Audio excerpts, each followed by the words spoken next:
Good morning student, I am Savita Kumari from gateway school. आज मैं class 3 के बच्चों को चैप्टर 2 पढ़ाने जा रही हूँ। चैप्टर 2 में शीर्षक है सेखी बाज मक्खी।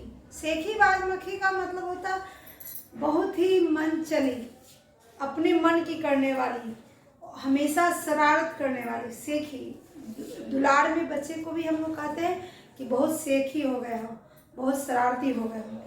चलो, ये सेखी बाज मक्खी क्या क्या करती है, किसको किसको तंग करती है, लास्ट में उसका परिणाम क्या उसको मिलता है, इसके बारे में आज पढ़ेंगे। एक था जंगल। उस जंगल में एक शेर भोजन करके आराम से सो रहा था।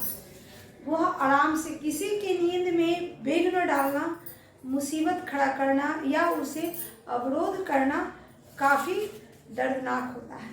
क्योंकि कहा जाता है यहाँ पे दर्दनाक किसी खतरे का निशान नहीं बल्कि कष्ट से होता है। जब हम सोए रहते हैं अच्छी नींद में और कोई आकर हमको उठाता है तो हमें बहुत चिढ़ लगता है। आपको भी लगता होगा, गुस्सा आता है, लगता है कि कुछ देर बाद नहीं आ सकता था, थोड़ा देर और सोने देता। तो उस तरह से शेर आराम से भोजन करके सो रहा था। मक्खी उधर से गुजर रही थी। चूँकि शेर स्नान नहीं किया था 4-5 दिन से, तो उसके शरीर से थोड़ा सा स्मेल आ रहा था। वो मक्खी उसके आसपास भिन भिन आने लगी। भिन भिन आने के समय उस शेर को नींद टूटा। आवाज़ से कानों के पास भिन भिन आने लगी तो उसको नींद टूटा। तो वो पंजे से मारकर हटाने लगी। बोला कि भागो यहाँ से, हमको सोने दो, मुझे तंग मत करो, नहीं तो मैं तुम्हें मार डालूंगा। लेकिन मक्खी सेखी थी, शरारती थी, वो सुनने वाली थोड़ी थी। वो बार बार कभी उसके नाक पे, कभी कान पे, कभी सिर पे, इस तरह से वो भिनभिनाने लगी। शेर ने गुस्से से कई बार पंजा भी चलाया, लेकिन मक्खी उड़ गई और उसके नाक या बॉडी का पार्ट छिल गया। वो और गुस्सा हुआ, बोला मैं तुम्हें आज जान मार दूंगा। लेकिन मक्खी उसके हाथों से हमेशा बच गई। बच जाने की वजह से वो ज़्यादा गुस्सा हो गया। बहुत कोशिश करने के बाद भी मक्खी नहीं गई और ना ही उससे डरी। उसने कहा कि तुम कोशिश करो, मुझे कुछ कर सकते हो तो करके दिखाओ। मतलब उसको चैलेंज देने लगी। लेकिन मक्खी इतनी छोटी होती है कि उस शेर के पंजे में आने वाली नहीं थी। इस तरह से बहुत देर तक शरारत करने के बाद राजा शेर जो था वो हार मान गया और बोला कि बहन मक्खी, मैं तुमसे क्षमा मांगता हूँ, तुम चली जाओ, मुझे कृपया कर सोने दो। इस तरह से उसने मक्खी से क्षमा मांगी। मक्खी ने कहा कि मुझे प्रणाम करो, तब मैं जाऊंगी। तो शेर ने उसे प्रणाम किया और उसे अपना पीछा छुड़ा लिया। मक्खी आगे बढ़ी जंगल में आगे बढ़ी। तो आगे बढ़ते हुए उसने एक हाथी को देखा। हाथी को देखकर बोली कि मुझे प्रणाम करो, मुझे सलाम करो या प्रणाम करो। अगर तुम ऐसा नहीं करोगे तो मैं तुम्हें भी तंग करूंगी। हाथी ने सोचा कि इस पागल मक्खी से कौन लगने जाए, कौन सिर दर्द अपना रहा है। चलो, मैं इसे प्रणाम करके आगे बढ़ जाता हूँ, इससे लगने से कोई फायदा नहीं है। उसने प्रणाम करके आगे बढ़ गया। आगे बढ़ने के बाद मक्खी फिर आगे की ओर बढ़ी। तभी उसके सामने एक लोमड़ी दिखी। लोमड़ी हाथी और मक्खी की बातों को समझ गई थी। वह धीरे से मुस्कुराते हुए बोली कि हाथी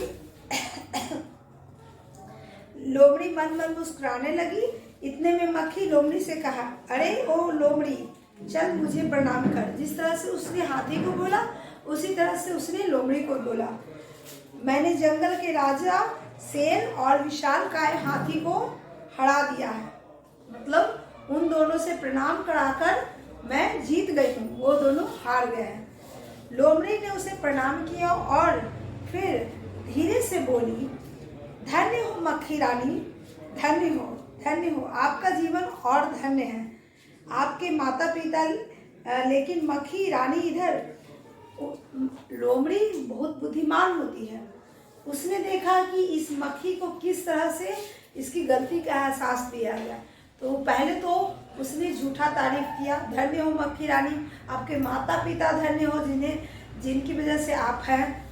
और इस तरह से कहते हुए उसने कहा कि मक्खी रानी, मकड़ी दिखाई दी है, वह आपको गाली दे रही थी। एक मकड़ी के बारे में बताया, लोमड़ी ने क्या बताया कि एक मकड़ी है जो हमको दिखाई दी थी, वह आपको गाली दे रही थी, आपके बारे में बुरा बात कर रही थी।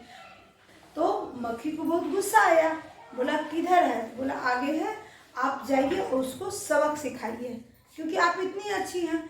उसको कहा जाए तो झूठा अहंकार दे दी। इस तरह से मक्खी आगे गई और मकड़ी को बोली तुम मुझे गाली दे रही थी, मैं तुम्हें आज नहीं छोड़ूंगी। जैसे ही मकड़ी के पास मक्खी गई, उसके जाल में फंस गई और बहुत प्रयास करने के बाद भी वो उसके जाल से बाहर नहीं निकली। इस प्रकार मक्खी कोशिश करते रही, लेकिन मकड़ी के जाल से वो वापस बाहर नहीं निकली।